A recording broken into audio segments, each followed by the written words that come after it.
नमस्कार दोस्तों, आज हम लोग जिस शख्सियत के बारे में बात करने वाले हैं उनको किसी भी इंट्रोडक्शन की ज़रूरत नहीं है। आप टीवी देख रहे होंगे, आपने न्यूज़पेपर पढ़ा होगा या आप इंटरनेट चला रहे होंगे, कहीं ना कहीं आपने इनका नाम ज़रूर सुना होगा। जी हाँ गाइज, आज हम लोग बात करने वाले हैं द गैंगस्टर लॉरेंस बिश्नोई के बारे में। बालकरण बरार एके लॉरेंस बिश्नोई, इनका जन्म 1993 पंजाब में हुआ था और ये शुरू से ही एक अमीर खानदान से बिलोंग करते हैं। लॉरेंस बिश्नोई के पास कभी भी पैसे की कमी नहीं थी। ऐसा बताया जाता है कि जब ये पैदा हुए थे तब से इनके पास 100 एकड़ की जमीन थी। इनके पिताजी पंजाब पुलिस में सिपाही थे, लेकिन बाद में उन्होंने नौकरी छोड़ दी और वो वापस से किसानी करने लगे। लॉरेंस अपने बचपन से ही ग्लैमर की दुनिया में रहते थे। ऐसा बताया जाता था कि वो स्कूल भी जाते थे ना तो अपने पर्सनल मोपेड से जाते थे। दिखने में अच्छा लड़का, बचपन से ही अमीर, एक अच्छे परिवार का लड़का, लेकिन ऐसा क्या हुआ कि जिसने इसको गैंगस्टर बना दिया। चलिए अब हम इस स्टोरी पे चलते हैं। नमस्कार दोस्तों, मेरा नाम है अनामिका। स्वागत है आपका मेरे चैनल मिस रिलायबल। तो इस चैनल पे मैं इन्फॉर्मेटिव वीडियोस लेके आती हूँ जो आपके लाइफ में कुछ वैल्यूज ऐड करते हैं। इस चैनल पे कोई भी स्पॉन्सरशिप नहीं चलते, कुछ भी एड्स नहीं चलते हैं। जो कुछ भी है वो आपका ही सपोर्ट है। तो प्लीज आपसे हाथ जोड़ के विनती है, इस चैनल को ज्यादा से ज्यादा सब्सक्राइब करें। चलिए अब चलते हैं लॉरेंस बिश्नोई की स्टोरी पे।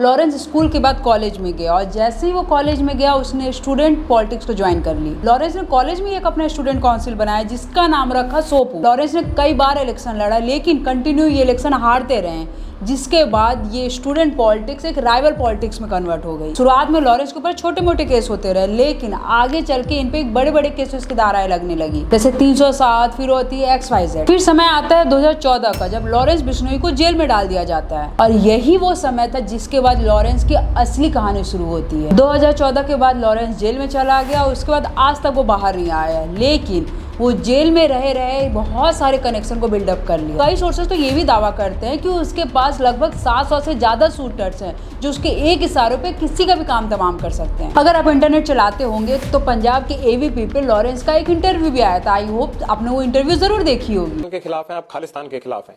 क्या खालिस्तान के खिलाफ आप पहले से थे? पहले से थे। ऐसा क्या हुआ आपके साथ कि आपको लगा कि ये ठीक नहीं है? आपका जब खालिस्तान होगा तब आप पैदा भी नहीं होंगे, आपको 92 बॉर्न। हम जो सोच है कि देश के टुकड़े नहीं होना देना चाहते।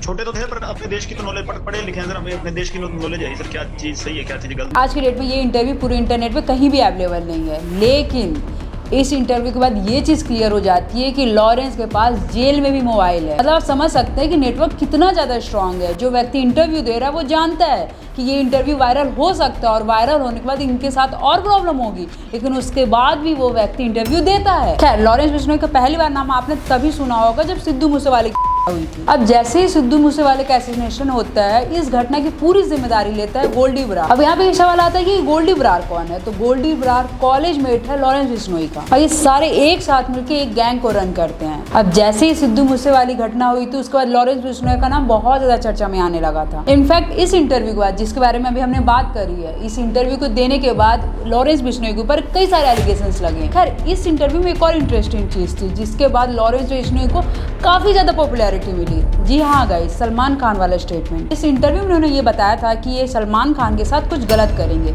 आई होप सो, गलत का मतलब आप समझ रहे होंगे। इस इंटरव्यू के बाद पूरे भारत में इस चीज की चर्चा होने लगी थी। इनफैक्ट सलमान खान को स्पेशल सिक्योरिटी दी जाने लगी थी। बॉलीवुड के भाईजान सलमान खान को मिली धमकी के बाद उनकी सुरक्षा और बढ़ा दी गई। अब सलमान खान को सुरक्षा में Y+ सिक्योरिटी दी गई है। मतलब आप समझ सकते हैं एक व्यक्ति जो जेल में बैठा हुआ है उसका दिया गया स्टेटमेंट कितना ज्यादा प्रभावशाली हो सकता है। खैर, अब हम ट्रेंडिंग न्यूज पे आते हैं। अभी हाल ही में महाराष्ट्र के ex-MLA हो जाती है। जी हाँ गाइस, यहाँ मैं बात कर रही हूँ बाबा सिद्दीकी की। ये गाड़ी में जा रहे होते उसी वक्त और इनका असैसिनेशन करके चले गए। अब जैसे ये घटना घटी, ये न्यूज पूरे भारत में वायरल हो गई और इसी बीच एक और स्पेशल चीज वायरल हुई, वो थी फेसबुक पोस्ट। इस पोस्ट में ये बताया गया था कि इस घटना की पूरी जिम्मेदारी लॉरेंस बिश्नोई गैंग ले रही है। अब इस घटना को किसने अंजाम दिया, इस चीज का पता लगाने का जिम्मेदारी पुलिस की है। लेकिन जैसा माहौल इस देश में बन रहा है उसके बाद वापस से लॉरेंस बिश्नोई का नाम आता है। 3 अलग अलग तरीके की कॉन्स्पिरेसी चल रही है जिसके बारे में अभी हम एक एक करके बात करेंगे। सबसे पहले कॉन्स्पिरेसी, मैं इस चीज को कॉन्स्पिरेसी कह रही हूँ इसलिए प्लीज ध्यान से सुनिएगा। ऐसा बताया जा रहा है कि बाबा सिद्दीकी सलमान खान के दोस्त थे, इसलिए उनके साथ ऐसा हुआ। अब देखिएगा इस चीज में कितनी सच्चाई है कितनी नहीं ये मुझे नहीं पता,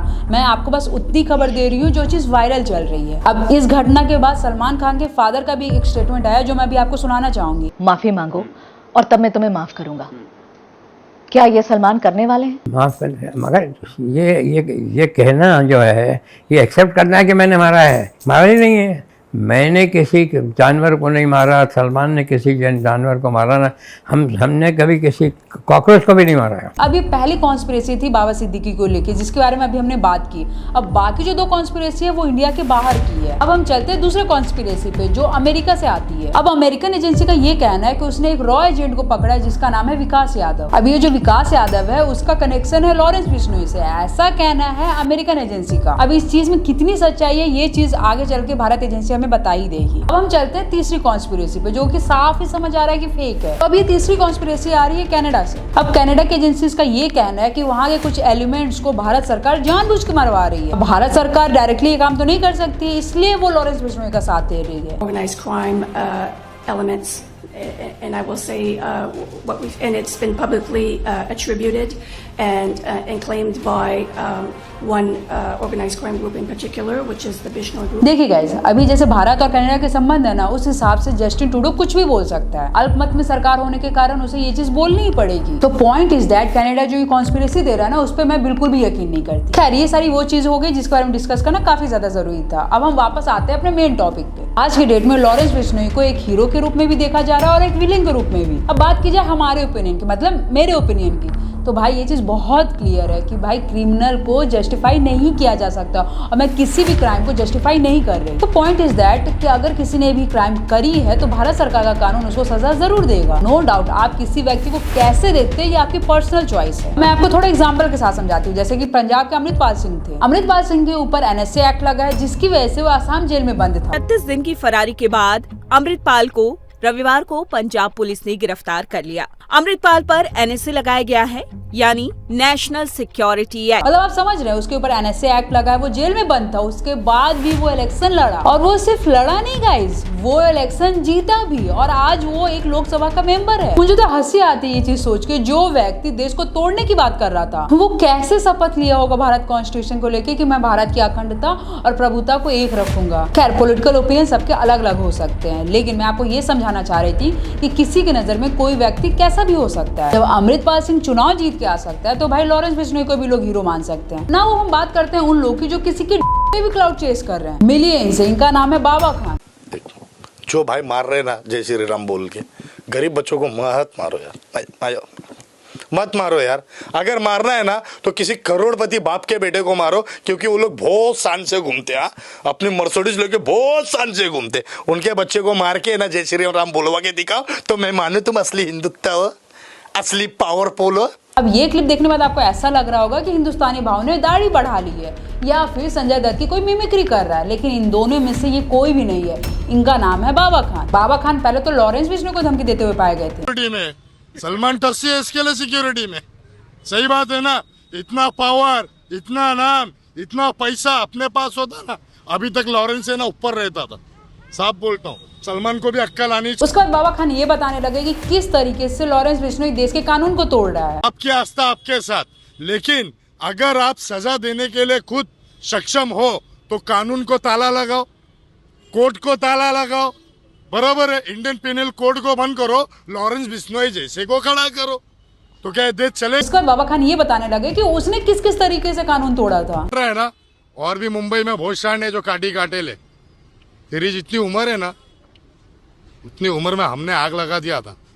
बाबा खान ने अपने वीडियो का कंटेंट शुरू करा था लॉरेंस बिश्नोई को धमकी देने से, और अपने वीडियो का कंटेंट एंड करा लॉरेंस बिश्नोई को सपोर्ट करने से। तो ये हम कहना चाहते हैं कि लॉरेंस ने नहीं मारा है, लॉरेंस ने नहीं मारा है, तो हम साफ कहते हैं कि हमारा सपोर्ट लॉरेंस के साथ है। और अब यकीन मानो,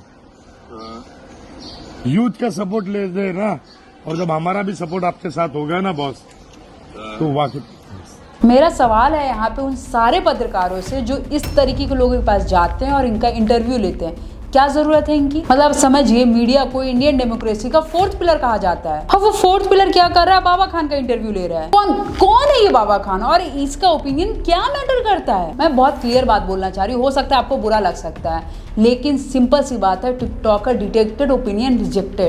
हम वीडियो के एंड में थोड़े से और सीरियस चीजों पे डिस्कशन करना चाहूंगी। लॉरेंस बिश्नोई जो भी काम कर रहे हैं, नो डाउट उसका फैसला भारत सरकार करेगी, उसका कानून करेगा, लेकिन जिस तरीके की चीज हम एडिशनली जोड़ दे रहे हैं कि भाई वो हिंदू डॉन है, ये बिल्कुल गलत। जब आप दाऊद को डॉन कहते हैं तो उसके नाम के आगे आप धर्म तो नहीं ना लगाते, तो जब आप लॉरेंस को डॉन कर रहे हैं तो उसके आगे आप धर्म क्यों लगा रहे हैं? साथ ही साथ ही जितने भी लोग बिश्नोई कम्युनिटी को उल्टा सीधा कह रहे हैं, आप एक बार उनके बारे में पढ़ लो। उनको बिश्नोई इसीलिए कहा जाता है क्योंकि वो 20 और 9 इन्हीं सूत्रों में मानते हैं। जब आप इनके सूत्रों को पढ़ेंगे ना, तब आपको पता चलेगा ये कितने ज्यादा नेचर लवर है। ऐसा कहा जाता है जब भी कोई हिरन, उसकी माँ अगर मर जाती है ना, तो बिश्नोई परिवार के लोग, मतलब बिश्नोई परिवार की औरतें उस हिरन के बच्चे को अपना दूध पिलाती हैं। मतलब आप समझ रहे हैं, वो नेचर को अपने बच्चे जैसा मानते हैं, इतना प्रेम करते हैं उनसे। आपको एक बार सोचना चाहिए कि आप किस कम्युनिटी के बारे में क्या बोल रहे हैं। इसमें बिश्नोई कम्युनिटी की कोई भी गलती नहीं है। खैर, आज के इस वीडियो के बाद आपको लॉरेंस बिश्नोई टॉपिक को लेकर कुछ क्लियरेंस हुआ होगा कि भाई उसकी क्या हिस्ट्री है। साथ ही साथ आपको ये भी पता चला होगा कि किस तरीके की कॉन्स्पिरेसी मार्केट में चल रही है। और वीडियो के एंड में जैसा अभी हमने डिस्कस किया कि किस तरीके से धर्म को बीच में लाया जा रहा है। इन सारी चीजों के ऊपर आपका क्या ओपिनियन है, प्लीज कमेंट में जरूर बताइएगा। आई नो कुछ दिन बाद ध्रुव राठी की वीडियो आएगी लॉरेंस बिश्नोई के ऊपर, और वो कहीं ना कहीं किसी न किसी तरीके से बिश्नोई को, मतलब लॉरेंस बिश्नोई को मोदी जी के साथ जोड़ देगा। तो वो वीडियो आए उससे पहले आप इस वीडियो को देख ले और अपने दोस्तों को भी शेयर कर दे, ताकि आपके दोस्तों का भी माइंड वॉश ना हो। बाकी अगर वीडियो पसंद आई है तो आप वीडियो को लाइक करें, शेयर करो और सब्सक्राइब प्लीज करें। यार कितनी बार बोलूं आपको। बाकी मिलते हैं नेक्स्ट वीडियो में। जय श्री महाकाल।